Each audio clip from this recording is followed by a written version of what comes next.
పాట సంఖ్య 105. పాట సంఖ్య 105. మరొక పాట పుస్తకంలో అయితే 103వ పాట. 105 రెండవ భాగంలో రెండవ పాట పుస్తకం అయితే 103. దేవుని కొనియాడెదమో అధిరత దేవుని స్తుతింతుమో. దేవుని కొనియాడెదమో అధిరత దేవుని స్తుతింతుమో. దేవుని దయలుని పొగడెదమో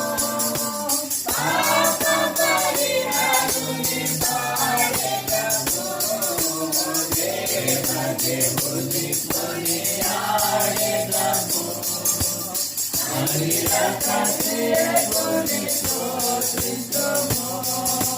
లోకమును స్తుతించున మహోన్నతుడు కన్య మరియ యందు జన్మించెను. మహియందు చీకటి పోగొట్టి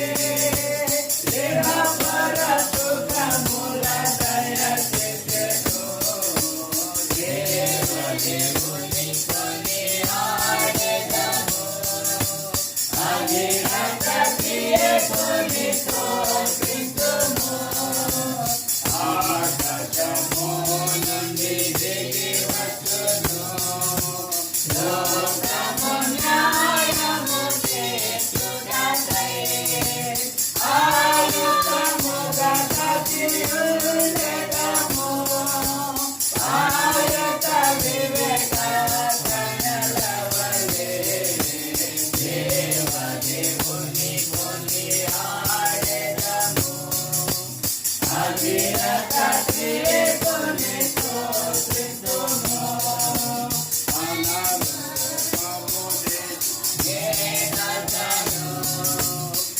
ఆయనే నాడు సముదాయి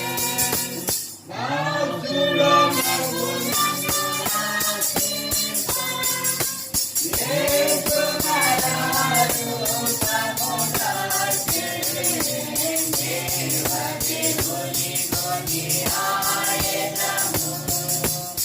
అధిరత దేవుని స్తుతింతుమో. హల్లెలూయా పాడి ఆరాధించుము సత్యముతో యేసును తాకెదమో. బలుడైన తండ్రిని కీర్తించుము విలువజుతాత్మను త్యాజించుము. దేవుని కొనియాడెదమో అధిరత దేవుని స్తుతింతుమో. యేసుగా దయలుని పొగడెదమో పాప పరిహారుని పాడెదమో.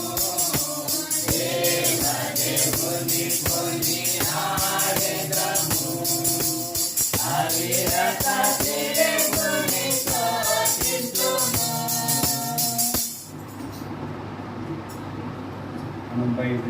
బైబిల్ కాలంలో గ్రంథ వాగ్దానములన్నీ నావే ప్రతి అధ్యాయము వచనము తన దివ్య ప్రేమ వాగ్దానములు గ్రంథ వాగ్దానములన్నీ నావే.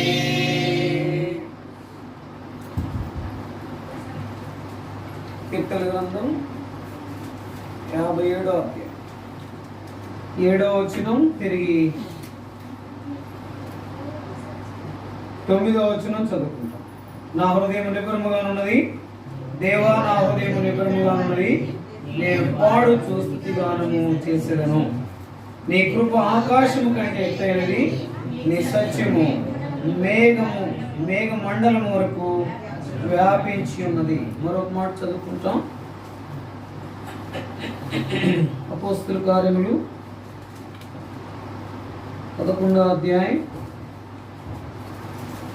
21వ వచనం. అపోస్తుల కార్యములు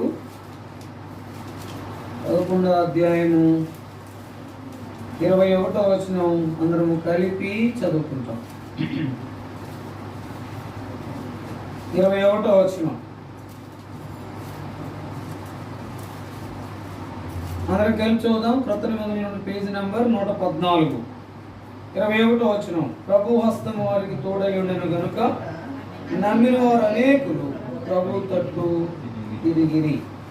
చదవబడిన లేఖన భాగాలను దేవుడు మన కొరకై దీవెనకరంగా చేయనుగాక. చదివిన భాగంలో ఆరాధన వర్తమానంలో ఆయన నీకు నాకు రావాల్సినటువంటి మరణ శిక్షను ఏం చేశాడు? తొలగించున్నాడు. రెండవదిగా ఆయన నీకు నాకు ఎల్లవేళ అంటే నిత్యము ఏడ్చేటటువంటి స్థితిలో ఆయన లేనప్పుడు అక్కడ లేని స్థితిలో అమ్మా ఎందుకు ఏడ్చుచున్నావు అనే అనుభూలో అక్కడ ఆ ప్రభు కొరకు లేడని ఏడ్చేటటువంటి స్థితిలో అక్కడ ఉన్నప్పటికీ కూడా మనం పాపముతో ఏడ్చేటటువంటి స్థితిలో ఆయన నీ నా ఏడ్పును తీసివేస్తున్నాడు.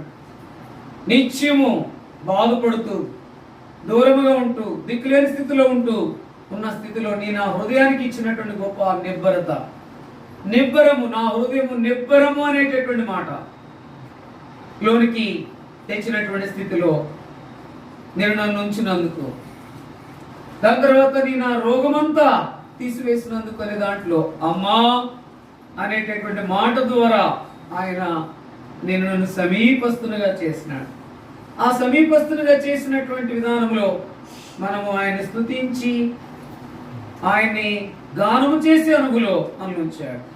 అయితే స్తుతించి గానము చేసే అనుగులో ఈ రీతిగా నిన్ను నన్ను సమకూరిస్తే, అందుకని చివరికి ఒక మాట చదువుతూ వచ్చాం. ఏంటది? ఆయన మనల్ని ఏం చేశాడు? రాజ్య నివాసులుగా చేసినాడు. రాజ్య వాసులుగా నివాసులుగా చేసినాడు. ఆ రాజ్య వాసులుగా చేసినప్పుడు మనం ఎట్లుండాలా? రాజుగారి పిల్లలు ఎట్లుండాలా? టీవీగా ఉండాలి. ఇప్పుడు మనం రాజుగారి పిల్లల వల్లే ఉంటున్నామా లేకపోతే ఎట్లుంటున్నామా? రాజుగారి పిల్లలు అంటే దేవాతి దేవుని పిల్లలుగా ఉంటే ధీటుగా ఉండాలి. అన్ని సందర్భాల్లో అన్ని చోట్ల మనం దేవుని పిల్లలుగా కనబడాలి. కనబడేటటువంటి ఆ సందర్భం మనం కలిగి ఉండాలంటే ముందు ఆయన మన కొరకు ఏం చేశాడో గమనించుకుంటూ స్తుతించే అనుభవం ఉండాలి. అంత మాత్రం కాకుండా నేను ఆయన కొరకు ఎలాగ జీవిస్తున్నానని ప్రశ్న వేసుకుంటూ ఆ ప్రశ్నని పూరించేటటువంటి స్థితిలో ఉండాలి. అట్లాగా కాకుండా తక్కిడో బిక్కడో అన్నట్టుగా కాకుండా నేను సరిగా ఉండాలి, నేను పరిశుద్ధంగా ఉండాలి, నేను ఆయనకి సమీపంగా ఉండాలి. ఎందుకంటే ఆయన నాకు సమీపంగా వచ్చాడు. ఆయనకి సమీపంగా ఉంటామంటే ఆయనలో పరిశుద్ధత కలిగి ఆయన వైపు చూస్తూ ఈ లోకంలో జీవించడమే. అంటే ఎక్కడ ఏ పరిస్థితుల్లో లోకములో కలిసిపోకుండా మనం ఉండాలి. అందుకనే నా హృదయం నిబ్బరముగా ఉంది. అందుకని నిబ్బరము కలిగి ధైర్యంగా ఉండము, దిగులు పడుకుము, నీవు నడుచు మార్గమంతులని దేవుడని యెహోవా నీకు తోడేయండి. అందుకనే ఏముంటదంట? నా హృదయం నిబ్బరముగా ఉన్నది అనేటటువంటి మాటలు దావీదు అన్నట్లుగా మనం. అందుకని ఆ మాట చదవండి. కీర్తనలు 27 అధ్యాయం 14 వచ్చిన మాట చదవండి. ఆయన కొరకే నిబ్బరం కలిగిన వారంగా మనం ఉంటే ఆయన కొరకు కనిపెట్టుకుంటాం తప్ప మరొకటి ఏది ఉండదు. ఎందుకంటే మనల్ని ఆయన రాజ్య నివాసులుగా చేశాడు. రాజ్య నివాసులుగా చేస్తే ఆ రాజ్యానికి ఎప్పుడు వెళ్ళాలా, ఎప్పుడు వెళ్ళాలనే ఆశ కలిగిన వారంగా ఆయన ఎప్పుడు వస్తాడని ఏం చేయాలా? ఆశతో కనిపెట్టే వారంగా ఉండాలి. అందుకనే దేవుని పిల్లలైన వారు ఎట్టుండాలంట? కనిపెట్టట్లో కావలి వారు ఉదయం కొరకు కనిపెట్టేటటువంటి రీతిలో ఉండాలంట. మనం కూడా అంటే కావలి వారు రాత్రి అంతా కావలి కాసి ఉదయం అయ్యే దాని కొరకు కనిపెట్టేటట్లుగా ఆయన ఎప్పుడు వస్తాడో అన్నట్లు మనం ఏం చేయాలా? ఎదురు చూసే వారంగా కనిపెట్టే వారంగా మనం ఉండాలి. అందుకనే ఈ యొక్క ఉదయకాల సమయంలో నీవు నేను ఆరాధించడానికి నీకు నాకు శిక్ష లేదు, నీకు నాకు ఏడుపు లేదు, నీకు నాకు ఏమి లేదు, రోగం లేదు, ఇక ఏమాత్రం కూడా స్వస్థత పొందిన వారంగా మనం ఉన్నాం. అందుకనే గత రాత్రి విజ్ఞాపనలో ఒక మాట చూస్తూ వచ్చాం. ఆ మాటే నన్ను ఎంతో మరి మాట్లాడుతూ వచ్చింది. ఏం మాట చదివాం? ఎక్కడ చదివాం? తెస్సలోనికీయులకు రాసిన మొదటి పత్రిక 2వ అధ్యాయం 10వ వచనం చదవండి ఎవరైనా. తెస్సలోనికీయులకు రాసిన మొదటి పత్రిక 2వ అధ్యాయం 10వ వచనం చదువునా. మేము విశ్వాసులైన మీ ఎదుట ఎంత భక్తిగాను నీతిగాను అనింద్యముగాను ప్రవర్తించుతామో దానికి మీరు సాక్షులు. ఏంటంటే ఎట్లంట? దేవుడును సాక్షి. ఇప్పుడు ఈ అనుభవంలోకి రావాల్సిన వరకు ఉన్న వాస్తవానికి మరణమే. అమ్మా అని నిన్ను ఏం చేసినాడు? అక్కడ ఆమెను అమ్మా అని ఏం చేశాడు? ప్రేమతో పిలిచాడు. రెండోది పాపాత్మురాల్ని ఏం చేశాడు? ఆయన ఎంతో ఉన్నతంగా చేసి ఏం చేస్తున్నాడు? అమ్మా అని పిలుస్తున్నాడు. అంటే ఏం చేస్తున్నాడు? ఆమెను ఎంతో ప్రేమించడం మాత్రం కాకుండా ఏం చేస్తున్నాడంట? గౌరవించాడు. ఇది నాలో ఎవరైనా సరే బాగోకుండా ఉంటే ఆ వ్యక్తిని ఎవరైనా అమ్మా అని అంటారా? అమ్మగారు అని పిలుస్తారా? ఈ లోకంలో ఎవరైనా సరే ఆయన ఎంతగా గౌరవించాడు అంటే, ఎంతగా ప్రేమించాడంటే, ఎంత సమీపంగా ఉన్నాడంటే, ఎంత శిక్షను తీసివేశాడంటే,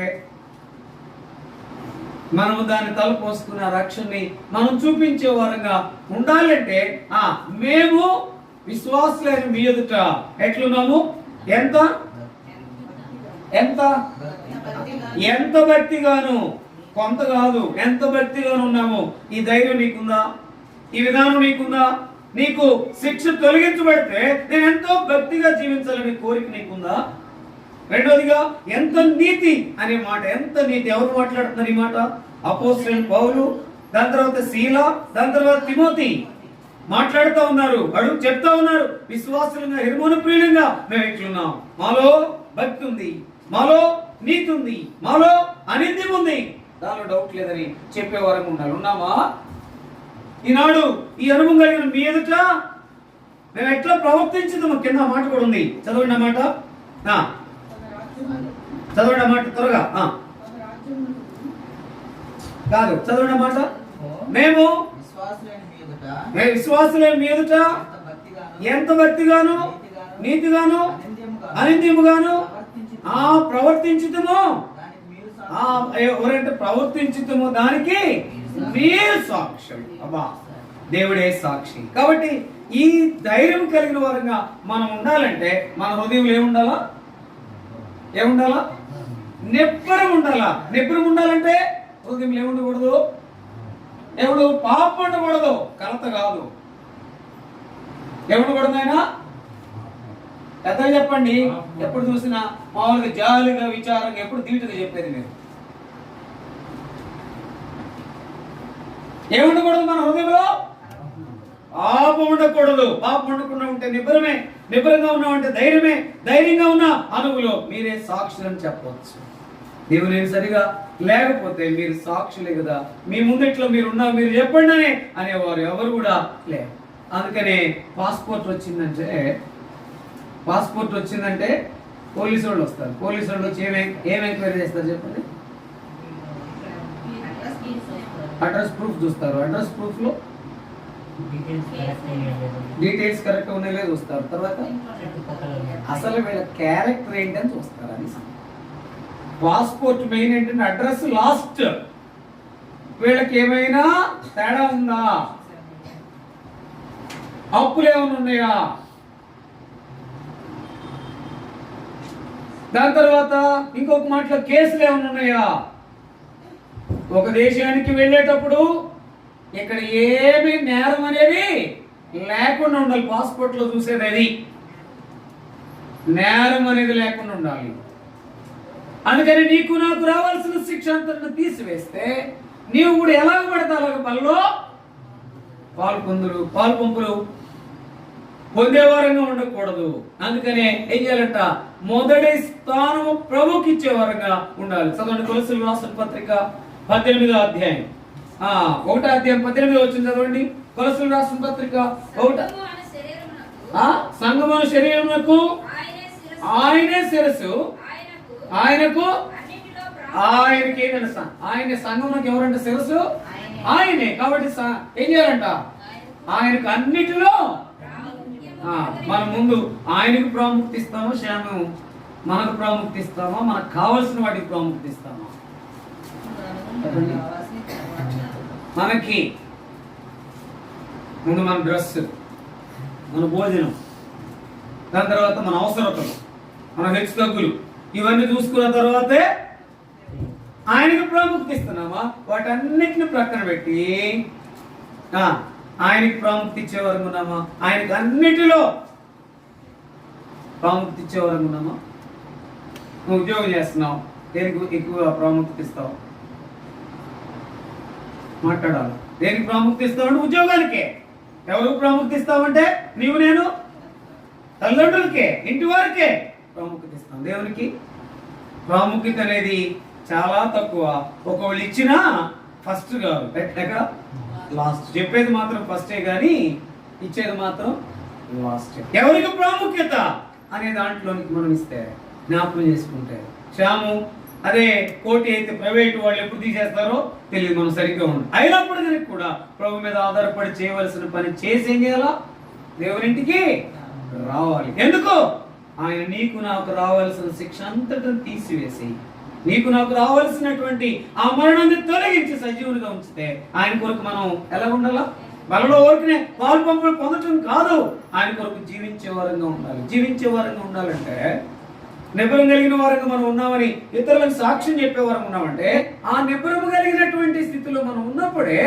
అందుకనే పౌలు, సిల్వాను, దాని తర్వాత తిమోతి అంటున్నారు, నేను మీ ఎదుట ఎంత భక్తిగా ఉన్నాము, ఎంత నీతిగా ఉన్నాము, ఎంత అనన్యముగా ఉన్నాము. ఈ మాట మనకి ఎంతో నీకు నాకు అవసరం. అయితే సేవకుడుగా నేను కూడా చెప్పలేని స్థితిలో ఉన్నా. నేను ఎంత నీతిగా ఉన్నాను మీకు తెలీదా అనే కండిషన్లో నేను లేను. ఎంతో నీతిగా ఉన్నాము అనేటటువంటి, ఎంత ధైర్యం కావాలి ఈ మాట కావాలంటే ఈ అనుభవం మనకు అవసరం. ఊరికే దేవుని పిల్లలుగా ఆరాధించి బలలో పాలు పంపులు పొందటం కాదు, కానీ ఆ యొక్క మరణము నుండి ఆ శిక్షను తప్పిస్తే ఆయన కొరకే జీవించే వరకు ఉండాలి. జీవించే వరకు ఉండాలంటే ఎంతో భక్తి ఉండాలా, ఎంతో నీతి ఉండాలా, ఎంతో అనేది ఉండాలా. అలా ఉండాలి అంటే మనము దేవునిలో కొనసాగితే తప్ప, దేవుని మీద ఆధారపడితే తప్ప, దేవునికి ప్రాముఖ్యత ఇస్తే తప్ప, వాక్యము ప్రార్థన విశ్వాసములో నడుచుకుంటే ముందుకు సాగితే తప్ప మనం ఏం చేయలేమని జ్ఞాపకం చేసుకుని చదవబడిన భాగంలో చూడండి. ఆయన నీ కొరకై నా కొరకై. అందుకని ఏ స్థితిలో ఉన్నాడు దావీదు? ఏ స్థితిలో ఉన్నాడు? దిక్కులేని స్థితిలో ఉన్నాడు, తరవబడే స్థితిలో ఉన్నాడు, ఏమాత్రం కూడా ధైర్యం అనేటటువంటి స్థితిలో లేడు. అయితే దేవుని మీద ఆధారపడినప్పుడు నా హృదయం ఎట్టుందంట? నిబ్బరముగా ఉన్నది. వాస్తవానికి తరవబడే స్థితిలో నిబ్బరం ఉంటుందా?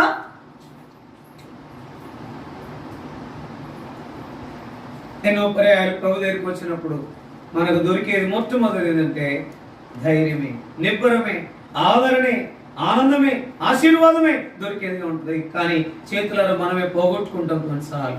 చేతులారా మనము ఆయనకి సమీపంగా చేసినట్టు మనము దూరంగా వెళ్ళిపోతాం. ఎందుకంటే మనుషులు ప్రేమించి, వస్తువులు ప్రేమించి, పరిస్థితులు ప్రేమించి ఆయనకి దూరంగా వెళ్ళిపోతున్నాం. ఆయనకి లాస్ట్ ప్రాముఖ్యత ఇచ్చేవారంగా ఉన్నాం. మొదటగా ప్రాముఖ్యత ఇచ్చేటటువంటి స్థితిలో ఉన్నాము అంటే మనం చెప్పేది ఏంటంటే విట్నెస్. ఆ విట్నెస్ ఏంటంటే ఇతరులు మన గురించి చెప్పేటటువంటి అనుభవం కంటే కూడా నిజంగా అక్కడ వాళ్ళకు వాళ్ళే చెప్తున్నారు సాక్ష్యం. మేము ఎట్లున్నామో మేము ఎట్లా అంటే ధైర్యం ఉన్నామని చెప్పేది. నేను మాత్రం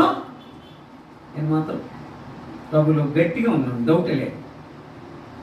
వాళ్ళు గట్టిగా ఉన్నారని చెప్తే మనం సాక్ష్యం కూడా చెప్పొచ్చాము, కానీ మొట్టమొదటి స్టాండర్డ్ గా సాక్ష్యం చెప్పేది ఎవరంటే నీవు నేను ప్రభులో ఉన్నదాన్ని బట్టి ఏంటి, నేనైతే ప్రభులోనే ఉన్నాను, డౌట్ లేదు, డోకా లేదు, ఏమాత్రం కూడా అనుమానం లేదు అని చెప్పచ్చు. అయితే అలాగా కొనసాగాలంటే దావీదు వలె నా హృదయం నిబ్బరంగా ఉంది అని చెప్పే విధానం. అందుకని ఒక మాట చదివాము. ఏ మాట చదివాము? అపోస్తుల కార్యములు 11వ అధ్యాయం 21వ వచనం చదవండి. ప్రభు హస్తం వారికి తోడై ఉండెను గనుక నమ్మిన వారు అనేకులు ప్రభు తట్టు తిరిగి. అంటే దేవుని పిల్లలైన వారు సరైనటువంటి రీతిలో నిలుచున్నారు అంటే వారికి ఏముంటదంట? వారికి ప్రభు హస్తం ఎట్టుంటది? తోడుగా ఉంటుంది. అంత మాత్రం కాకుండా నిన్ను బట్టి నన్ను బట్టి అనేక మంది ప్రభు తట్టు తిరిగేవారుగా ఉంటారు. నువ్వేదో గబగబా ఆరాధించి స్పీడ్గా ఆరాధించి లేకపోతే బలలో పాలు పంపులు పొందినంత మాత్రాన కాదు, కానీ ఆయన హస్తం నీకు నాకు తోడుగా ఉంటుంది. ఏది? దీనికి మీరే సాక్షులు, దీనికి దేవుడే సాక్షులు అనుగుణానికి మనం వచ్చిన స్థితిలో మనం చెప్పేవారు ఉన్నామంటే ఆయన హస్తం మనకు తోడుగా ఉంటుంది. అంత మాత్రమే కాకుండా నిజంగా ఎవరికి తోడుగా ఉంటుంది? ఆయన హస్తము అంటే ఆయన వైపు తిరిగిన వారు, ఆయన దగ్గరికి వచ్చిన వారు, ఆయన యొక్క అనుభూలో ఉన్నవారు. ఈ అనుభూలో ఒకే ఒక మాట మీకు జ్ఞాపకం చేసేది ఏంటంటే, ప్రభు హస్తం ఏముంటుందంటే వారికి తోడుగా ఉంటుంది. ఈ రోజు వరకు నీకు నాకు తోడుగా ఉంది. ఈ రోజు వరకు నేను నన్ను ఆయన నడిపిస్తూ ఉన్నాడు. ఈ రోజు వరకు నీతో నాతో మాట్లాడుతూ ఉన్నాడు. నేనున్నాను అని జ్ఞాపకం చేసుకుంటే, యెషయా గ్రంథం 41వ అధ్యాయం 9-10 వచనాలు చదివితే కనుక నేను నీకు తోడై ఉన్నాను. ఆయన తోడుగా ఉండేటటువంటి దేవుడు. ప్రభు హస్తము తోడుగా ఉంటుంది. ఆ తోడుగా ఉండేటటువంటి అనుభూలో నువ్వు ధైర్యంగా వెళ్ళవచ్చు, నేను ధైర్యంగా వెళ్ళవచ్చు. అయితే ఆ తోడుగా ఉండాలి అంటే ఎట్లుండాలా? ఎంతో భక్తి ఉండాలా, ఎంతో నీతి ఉండాలా, ఎంతో అనింద్యము ఉండాలా. అలాగుంటే ఆయన హస్తం తోడుగుంటూ మాత్రం కాకుండా ఆ మాట చదవండి అక్కడ. ప్రభు హస్తము వారికి ప్రభు హస్తము తోడయుండను కనుక నమ్మిన అనేకులు ఏం చేశారట? ప్రభు తట్టు. అంటే నమ్మిన అనేకులు ప్రభు తట్టు. ఎవరికి? వారికి తోడై ఉన్నానంటే నమ్మిన వారికి అంటే అక్కడ ఉన్నది ఎవరు? వారికి తోడై ఉన్నదనంటే అక్కడ చదివినటువంటి భాగంలో ఎవరికి తోడై ఉన్నాయి?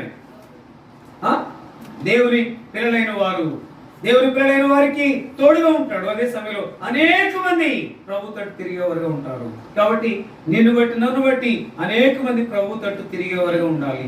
దానికి ఏంటంటే నీవు నేను జీవించే జీవితం, నీవు నేను భక్తిగా ఉండేటటువంటి అనుభవం, నీతిగా ఉండేటటువంటి స్థితి, దాని తర్వాత కొనసాగేటటువంటి ఆ యొక్క విధానంలో మనం ఉన్నప్పుడు దేవుడు జ్ఞాపకం చేసుకుంటాడు. అయితే ఇక్కడ మనము దావీదు వలె నిబ్బరముగా ఉందని చెప్పాలంటే ఆయనలో మనం ఉండి తీరాలి. ఉండి తీరినటువంటి స్థితిలో ప్రభు హస్తము తోడుగా ఉంటుంది. దేవుని పిల్లలైన వారికి ఆయన కొరకు నీతిగా, భక్తిగా, నీతిగా, అనింద్యముగా ఉన్న వారికి ఆయన హస్తము తోడుగా ఉంటుంది. అంత మాత్రం కాకుండా నిన్నను చూసి అనేక మంది ఇంకా ఆయన వైపు తిరిగేవారుగా ఉంటారు. కాబట్టి నిన్ను బట్టి నన్ను బట్టి ఆయన వైపు తిరిగేవారుగా ఉన్నారా లేరా అనేది ప్రశ్నించుకోవాలి. అయ్యా, నేను వస్తున్నాను, పోతున్నాను, నా జీవితాన్ని బట్టి, నా యొక్క పరిశుద్ధమైన జీవితాన్ని బట్టి, నీతిని బట్టి, భక్తిని బట్టి అనేక మంది తిరిగేవారుగా లేరు. ఒప్పుకుంటున్నా, దయతో క్షమించు, నీ కొరకాయ నేను ముందు కొనసాగడానికి నాకు సహాయం చేయి. అయితే ఆయన పిల్లలైన వారికి ఆయన హస్తము తోడుగా ఉంటుంది. చూడండి అన్నమాట. అందుకనే దీనికి మేము ఎలాగున్నామో అన్నదానికి మీరే సాక్షులు. అలాంటి వారికి ఆయన హస్తము తోడుగా ఉంటుంది. చూడండి ఇంకో మాట. అందుకని అక్కడ ఒక మాట ఉంది, చదవండి. అపోస్తల కార్యములు 11వ అధ్యాయం 21వ వచనం కూడా చదవండి. తోడై ఉండెను గనుక అనేకులు ప్రభు తట్టు తిరిగిరా. వారిని కూర్చిన సమాచారము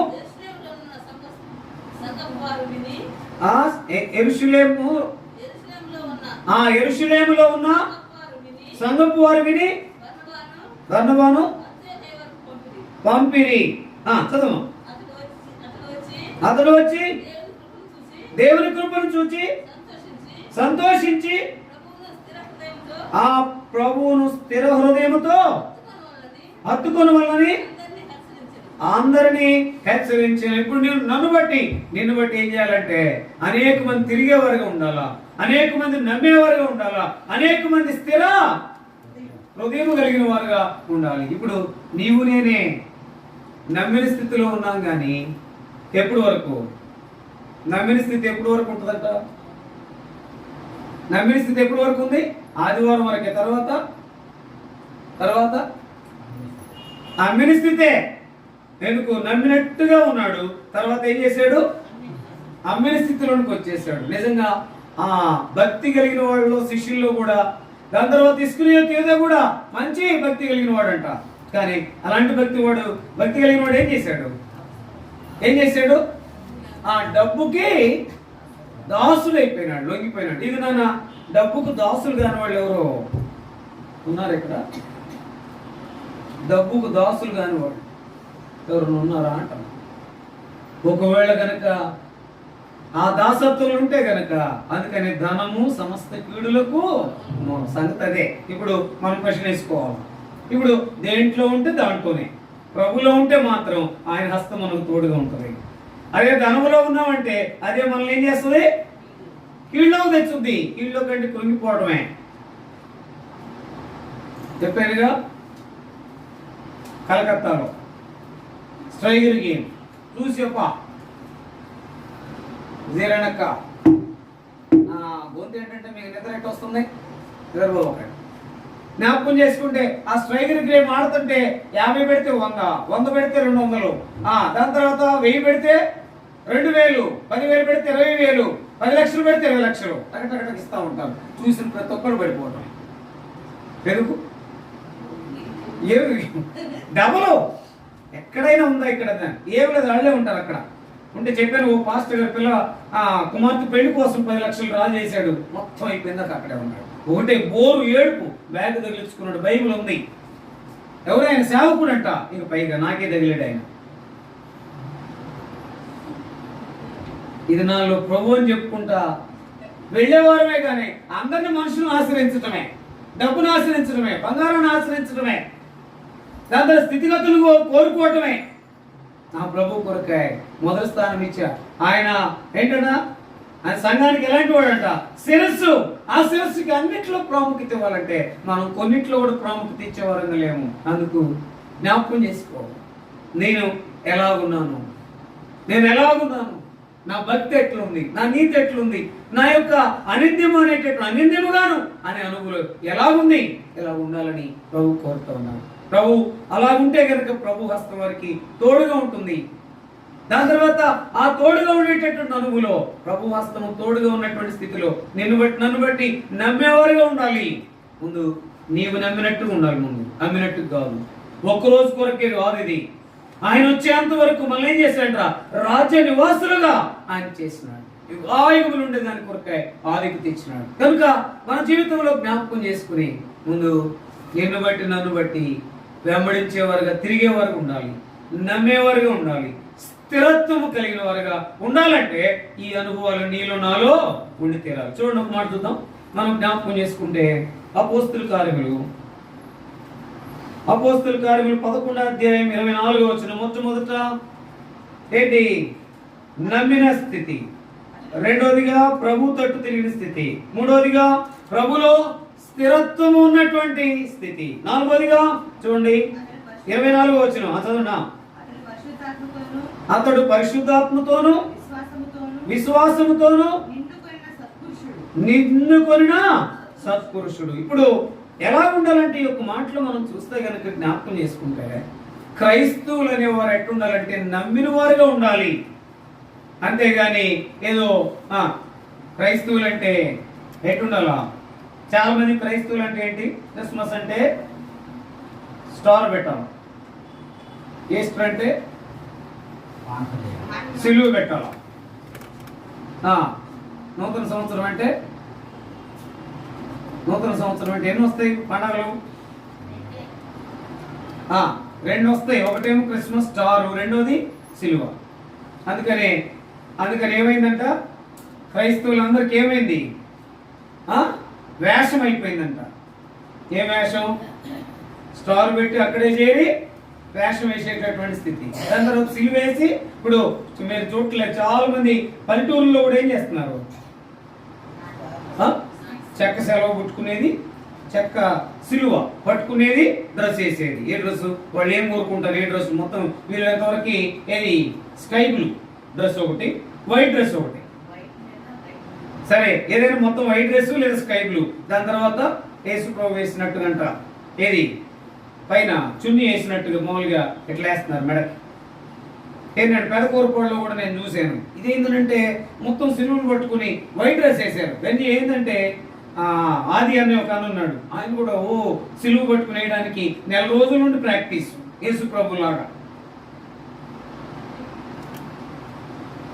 కాబట్టి క్రిస్మస్ అంటేనేమో ఒక ఆయన అంటున్నాడు వేషం మొదలైంది ఎవరికి?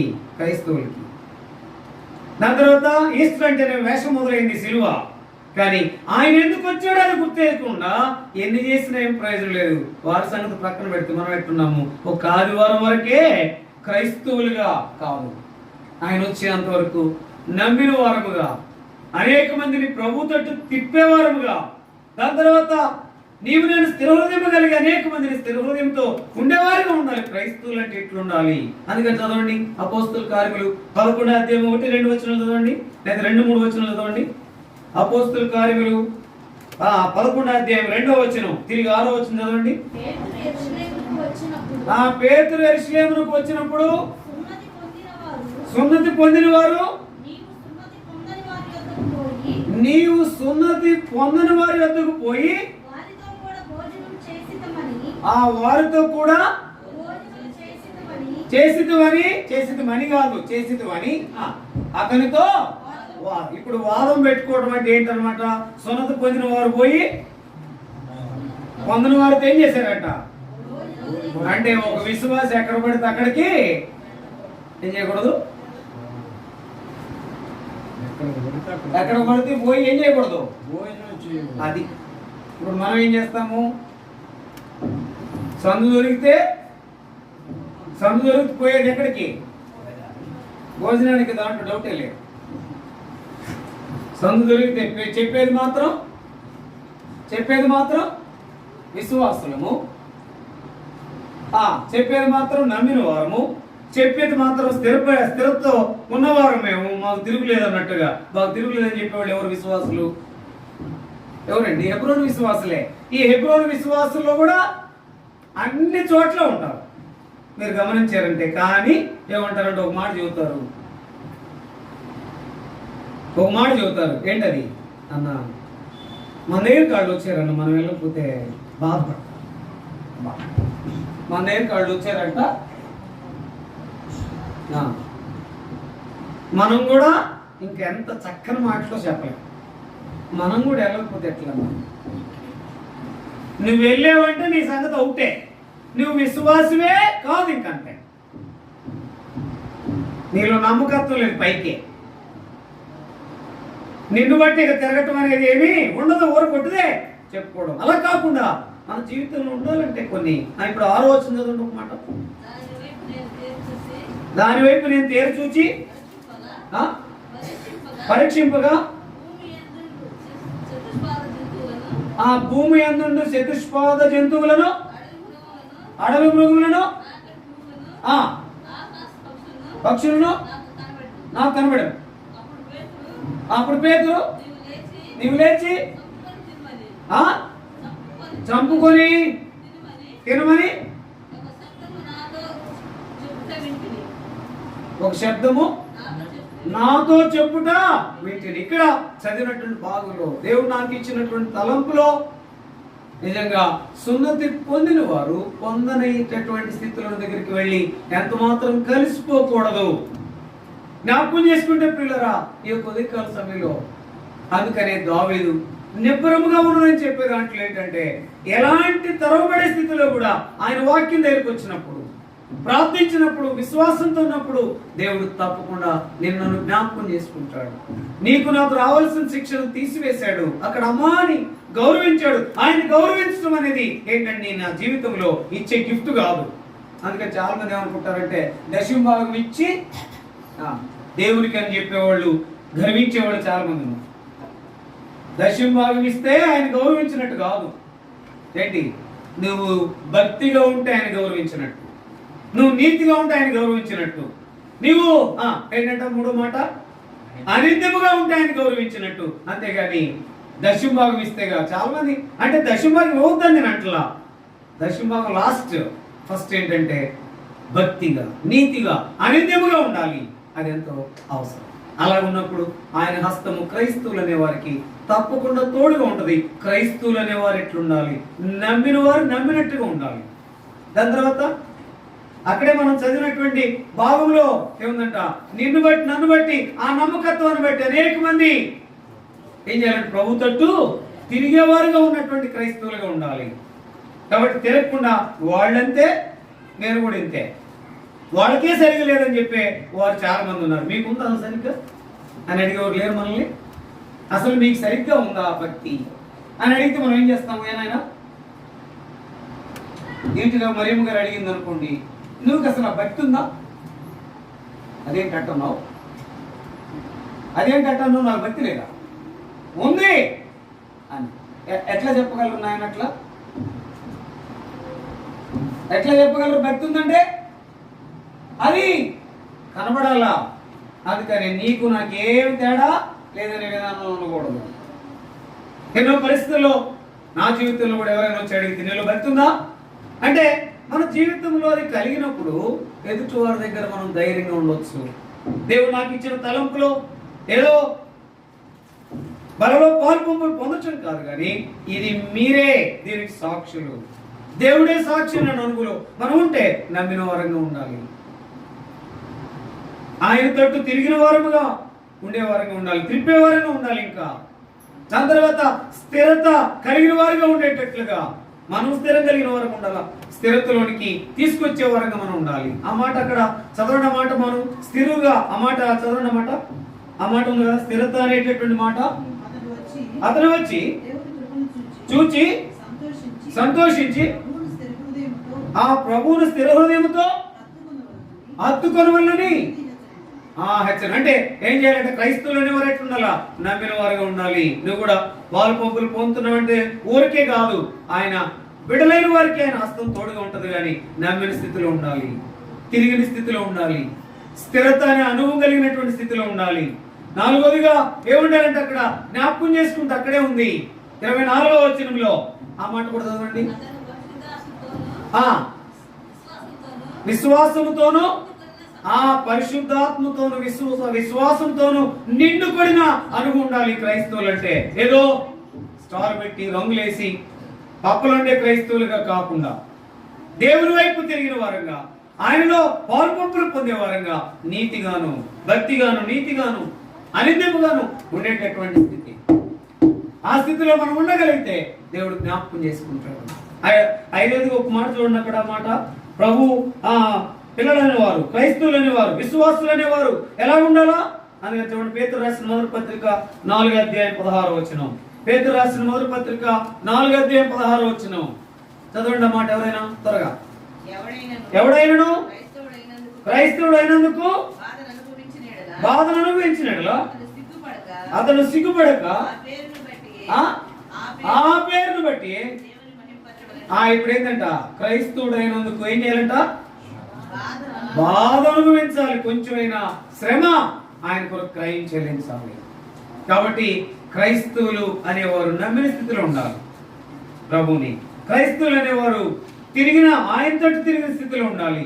క్రైస్తవులు అనేవారు స్థిర హృదయం కలిగిన వారుగా స్థిరులుగా ఉండాలి. క్రైస్తవులు అనేవారు విశ్వాసము పరిశుద్ధ కలిగిన వారిగా ఉండాలి. క్రైస్తవులు అనేవారు ఉండాలా? కొంత శ్రమనైనా అనుభవించేవారుగా ఉండాలి. వీరు క్రైస్తవులు.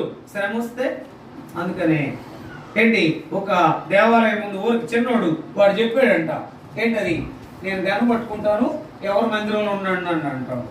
ఏం చెప్పాడంట, వాళ్ళ అమ్మ నాన్నకి పందెం పెట్టాడంట, నేను గన్ను పెట్టుకుంటాను ఏంటి మందిరం దగ్గర, అందరూ లోపలికి వెళ్ళేటప్పుడు అక్కడ పులిపేట దగ్గర నుంచుంటారు, ఒక్కళ్ళు ఉంటే చూడండి అన్నాడంట. వాడు ఒకటే మాట గన్ను పట్టుకుని 1, 2, 3 ఏళ్ళ లోపల మీకు ప్రాణం కావాలంటే మందిరం నుండి బయటకు వెళ్ళిపోండి, లేకపోతే మేము పే చేస్తానన్నాడు. ముందు పాస్టర్ గారు బయట ఉన్నాడు, ఎవరున్నారు, తర్వాత పాస్టర్ గారు బయటకు వెళ్ళిందండి, తర్వాత పిల్లల్ని వెళ్ళమంటున్నాడంట, మీరు రండి మాకెందుకు, బతికుంటే బఠానీలు నమ్ముకోవచ్చు, మిగతా వాళ్ళు ఒక్కరు లేరంట పక్క అంటే. వాడు ఏమన్నా అంటే మీరందరూ ఎట్లాంటి వాళ్ళు దొంగ క్రైస్తవులు అని చెప్పాడు, పైకి క్రైస్తవులు అని చెప్పాడు. మీరు ప్రభు కొరకు శ్రమ అనుభవించే క్రైస్తవులు కాదు అంటే. మనం కూడా ఇప్పుడు ఒకళ్ళిద్దరు కమిషనర్ గారు వాలంటీర్స్ వచ్చి మీ అడ్రస్ అంతా చెప్పమంటే చూద్దాం. మనం జ్ఞాపకం చేసుకుంటే ఏంటంటే ఎవరికి కూడా ఆ స్థితిలో మనం ఉండం. ప్రభు కొరకే మనం కొంచెం ఆ మాట చదవండి. పేతురు రాసిన మొదటి పత్రిక, అక్కడే మనం జ్ఞాపకం చేసుకుంటే ఆ మాట చదివి ముగిద్దాం. చూడండి, పేతురు రాసిన మొదటి పత్రిక 4:16 చదవండి మాట పెద్దగా త్వరగా. ఎవడైనా క్రైస్తవుడైనందుకు అబ్బా క్రైస్తవుడైనందుకు ఏం చేయాలంట? బాధ అనుభవించిన అతడు సిగ్గుపడక ఆ పేరును బట్టి అబ్బా ఆ పేరును బట్టి సిగ్గుపడకుండా ఆ పేరును బట్టి వీళ్ళెంత క్లిష్టమైన పరిస్థితులు వచ్చినా ఆయన కొరకు నిలిచేవారండి అనేటటువంటి అనుభవం మనకు రావాలంటే కొంత శ్రమలు ఏం చేయాలంట? క్రైస్తవుడు అన్నందుకు ఏం చేయాలంట? బాధపడినప్పుడు మనం ఏమాత్రం కూడా సిగ్గుపడే స్థితిలో ఉండకూడదు. అయితే మనం ఊరికనే బాధపడతాం కదా. క్రైస్తవుడు అయినందుకు ఏం చేయాలి? ఇప్పుడు మందిరంలో నువ్వు ఎట్లా పడితే అట్లా ఉండడానికి వీల్లేదు. సరిగ్గా ఉండాల్సిందంటే అబ్బా అన్న ఎంత మంచిగా చెప్తున్నాడు అనేవాళ్ళు ఉంటారా? ఏంది ఆయన అసలు ఏమంటాం మనం? ప్రతి విషయంలో మనం జ్ఞాపకం ప్రభు ఆ క్రైస్తవుడు అయినందుకు బాధలుందే అనుభవంలో మనం ఉన్నామా? లేకపోతే కొంత తొలగిపోయే స్థితిలో ఉన్నామా? దూరమయ్యే స్థితిలో ఉన్నామా? లేకపోతే మనం మన ఇష్టానుసారముగా లేకపోతే మన మార్గంలో ఉండి మన ఇంటి వారిని సంతోష పెట్టేవారు ఉన్నామా? దేవుని సంతోష పెట్టేవారు ఉన్నామా? అందుకని క్రైస్తవులు అందుకు బాధపడే స్థితి ఉన్నా సిగ్గుపడగవు నే స్థితిలోనికి రాకూడదు, సిగ్గుపడకూడదు ఏమాత్రం కూడా. అంటే ఇక్కడ నా తలంపు ఏంటంటే అప్పుడే నీ హృదయంలో నిబ్బరం ఉంది అంటే కొనసాగుతావు. దావీదు వలె నిబ్బరం ఉంది అని స్తుతించే అనుభవం నీవు నేను నిలుస్తాను. జ్ఞాపకం చేసుకుంటే ఈ ఉదయకాల సమయంలో ఆయన హస్తము నీకు నాకు తోడుగా ఉంటుంది క్రైస్తవులైన వారికి. అయితే నమ్మిన స్థితిలో ఉండు, దాని తర్వాత తిరిగిన స్థితిలో ఉండు, అయితే స్థిరత్వము అనేటటువంటి అనుభవం ఉండు, దాని తర్వాత నిజంగా విశ్వాసం పరిశుద్ధత అనే అనుభవం ఉండు. ఐదవదిగా శ్రమ పడినప్పుడు కూడా సిగ్గుపడక ఆయనలో కొనసాగే స్థితిలో ఉండు. దేవుడు జ్ఞాపకం చేసుకుంటాడు. అందుకనే క్రైస్తవులు అంటే ఎవరంటే ధన్యులు. ధన్యులు అనే అనుభవంలో ప్రభు రాజ్యంలో మొదటగా కనబడేవారు. ఆయన కొరకాయ నీవు నేను, ఆయన నీ కొరకు నా కొరకు కల్వరి శిలువలో శాపగ్రాహిగా వేలాడి ఆయన క్రయం చెల్లించింది. ఎందుకంటే నీవు నేను పరిశుద్ధునైనట్టు మీరును పరిశుద్ధులైనది. ఆ పరిశుద్ధతలోనికి మనము ఉండి యోగ్యమైన రీతిలో బలలో పాలు పంపులు పొందేవారు ఉంటాం. అందుకనే ఉండాలి అని మనం పరీక్షించుకున్నాం. కొన్నిసార్లు నమ్మిన స్థితిలో లేను, కొన్నిసార్లు తిరిగిన స్థితిలో లేను, కొన్నిసార్లు స్థిరత్వం అనే స్థితిలో లేను, కొన్నిసార్లు విశ్వాసం పరిశుద్ధ అనే స్థితిలో లేను, కొన్నిసార్లు క్రైస్తవుల ఆ విశ్వాసం అయినందుకు కొంత బాధను అనుభవించే స్థితిలో సిగ్గుపడుతున్నాను.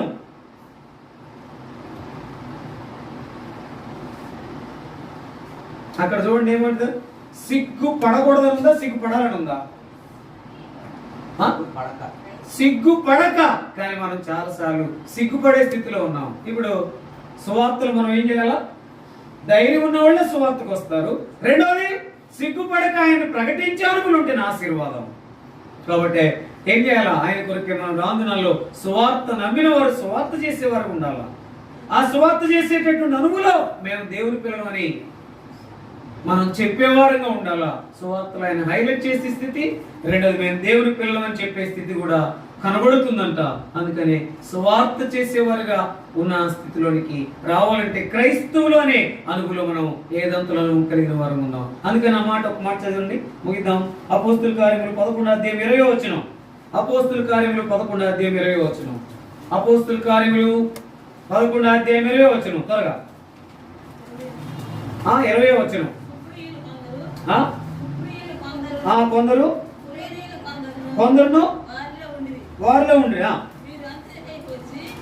వచ్చి మాట్లాడుచు ఆ ప్రభు అయిన యేసును గూర్చిన సువార్తను నీవు నేను సరిగా ఉండి చెప్పేదే సువార్త. నీవు నేను సరిగా లేకుండా చెప్పేది ఎంత మాత్రం కూడా సువార్త. అందుకని సరిగా ఉండాలంటే క్రైస్తవులు ఎవరు శ్యామ? ఇప్పుడు క్రైస్తవులు అంటే నమ్మిన వారు, అంటే ప్రభు కొరకు తెలియదు ఎవరు వీళ్ళంటే అట్లా ఉండాలి. ఎవరు పడితే ఎట్లా పడితే అట్లా. మరి ముఖ్యంగా ఎవరు మనం ఎవరు చూద్దాం. శ్యామ ఇంకా హెబ్రోను సహవాసం ఎట్లా పడితే అట్లా ఉండడానికి లేదు. నా ఇష్టం మీ ఇష్టానుసారం ఉండడానికి లేదు. ఒకసారి మందిరానికి వచ్చిన తర్వాత అయ్యని ప్రక్కన పెట్టారు. జ్ఞాపకం చేసుకుంటే మనల్ని బట్టి నమ్మిన వారండి వీరు. వీళ్ళు వేషాలు వేసేవాడు కాదు, స్టార్లు పెట్టేవాడు కాదు, రోజువారి భక్తి కలిగిన వాడు కాదు, ఆదివారం భక్తి కలిగిన వారు కాదని చెప్పేవారంగా మనం ఉన్నాం. నమ్మిన స్థితి. రెండవదిగా తిరిగిన స్థితి. మూడవదిగా స్థిరత అనే స్థితి. నాలుగవదిగా విశ్వాసము పరిశుద్ధాత్మ ఉన్న స్థితి. ఐదవదిగా ప్రభు కొరకు కొంత క్రైస్తవులకు శ్రమ బాధ అనుభవించేవారుగా ఉన్నారనే స్థితి మనం కలిగిన వారు ఉండాలి. ఈ స్థితిలో మనం నిలబడితే ఆయన హస్తం మనకు తోడుగా ఉంటుంది, మన హృదయం నిబ్బరముగా ఉంటుంది. మనం ఎక్కడున్నా నిజమైన స్థితిలో ఉండి కొనసాగే వారం ఉంటాం. ఎలాంటి క్లిష్టమైన పరిస్థితులు కూడా అమ్మా అని ఆయన నిన్ను దర్శిస్తాడు, జ్ఞాపకం చేసుకుంటాడు, దృఢపరుస్తాడు, నడిపిస్తాడు. ఈ స్థితిలోనికి రావాలని కోరితే కొన్ని సందర్భాల్లో నేను ఈ స్థితిలో ఉండటం లేదయ్యా, క్రైస్తవుడిగా విశ్వాసిగా మారాను కానీ, విశ్వాసిగా ఉండి ఆరాధిస్తున్న బలలో పాల్గొంపులు పొందుతున్నాను కానీ కొన్ని సందర్భాలు ఈ స్థితి నాలో లేదు. ఒప్పుకుందాం, అడుగుదాం, యోగ్యమైన రీతిలో బలలో పాలు పంపులు పొందాం. ఆ మాట చదవండి. కొరింథీయులకు రాసిన మొదటి పత్రిక 11వ అధ్యాయం 31వ వచనం చదవండి. మాట అందరం కలిపి చదువుదాం. కొరింథీయులకు రాసిన మొదటి పత్రిక 11వ అధ్యాయము 31వ వచనం. 11:31. అయితే అందరం కలిపి చదువు. అందరం కలిపి చూద్దాం. అయితే మనల్ని మనమే విమర్శించుకొని ఎడల తీర్పు పొందక పోదుము. కాబట్టి మనల్ని మనమే విమర్శించుకుందాం, ఇతరులను విమర్శించొద్దు. కొన్నిసార్లు అయ్యా నాలో నమ్మిన స్థితి లేదు, కొన్నిసార్లు తిరిగిన స్థితి లేదు, అయ్యా కొన్నిసార్లు స్థిరత అనేటటువంటి స్థితి లేదు, ఎక్కడెక్కడికో వెళ్ళిపోతా ఉన్నా. అలా కాదు, ఎవరినెవరినో చూస్తున్నా, ఎవరినో వెంబడిస్తున్నా, ఏదేదో చేస్తున్నా. దాని తర్వాత విశ్వాసము పరిశుద్ధత లేకుండా కొన్ని సందర్భాలు ఉన్న లేని స్థితి. పరిశుద్ధత విశ్వాసము లేని స్థితి ఉంది. దాని తర్వాత శ్రమను అనుభవించే స్థితి లేదు, బాధను అనుభవించే స్థితి లేదు. అయ్యా నీ కొరకు కొంచెమైనా నేను సువార్త చేసేటటువంటి జాబితాలో నన్ను ఉంచమని అడుగుదాం. ఆ రీతిగా దేవుడు మనల్ని సిద్ధపరచును.